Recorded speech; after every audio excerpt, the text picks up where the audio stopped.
అందులో ఉన్న ఎమోషన్స్ కూడా ఉండి అంతకుమించి కూడా ఉంటాయి. సార్ ఈ సినిమాలో సెకండ్ హాఫ్ నేను మాకు తెలిసిన ప్రకారం పాకిస్తాన్లో జరిగే ఎపిసోడ్స్ ఈ సినిమా హైలైట్. సో ఆ సీన్స్ అక్కడ రియల్ ప్లేస్లో చేశారా? ఇంతవరకు అవి ఛాలెంజింగ్ పాకిస్తాన్లో జరిగిన ఇన్సిడెంట్స్ గురించి చాలా రీసెర్చ్ చేశారు. నాట్ ఓన్లీ మజేశ్వరం 21 పీపుల్ కాకుండా ఒక అరెస్ట్ అయ్యి చాలా మంది జరిగిన ఇన్సిడెంట్స్ అన్ని కలిపి ఆయన ఒక సీక్వెన్స్ కింద రాస్తున్నారు మొత్తం దాన్ని. అది 100% నాగేంద్ర గారి సెట్లో చేశాను. అది ఎందుకంటే అక్కడ రియల్ ప్లేస్లో చేయలేదు, సెట్లో చేశాను. బట్ ఆ సెట్ ఎంత రియల్గా చేశారంటే ఒక ఒరిజినల్ చేయగల మొత్తం పారామీటర్స్ కానీ దాని ఒక మెజర్మెంట్స్ అన్ని తీసుకుని అది చేయడం జరిగింది. మీకు చూస్తున్నంత సేపు మాత్రం అది ఒరిజినల్ చేయగలిగింది ఉంటుంది 100%.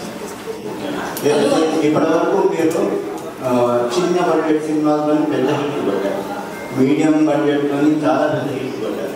కానీ మీ కెరీర్లో ఇది హైయెస్ట్ బడ్జెట్ సినిమా. టెన్షన్గా ఉందా, చాలా క్యూరియాసిటీగా ఉందా ఇది సక్సెస్ చూడడానికి? అంటే కాన్ఫిడెంట్గా లేకపోతే అరవింద్ గారి పక్కన మీకు కూర్చోదు. డెఫినెట్గా పొద్దు తిరుపతికి అక్కడే ఉంది 2 రోజులు తర్వాత చాలా కాన్ఫిడెంట్గా 100% ఏదైతే పెట్టామో దానికి ప్లస్లోనే బయటకు వస్తాం.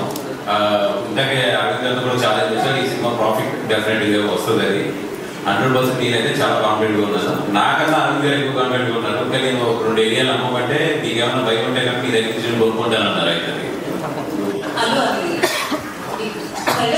చూస్తే లవ్ ట్రాక్ దేశభక్తి యాక్షన్ సీక్వెన్స్ అన్నీ ఉన్నాయి కదా. మీరు సినిమా చూసారు కాబట్టి ఏ ట్రాక్ బాగా నచ్చింది?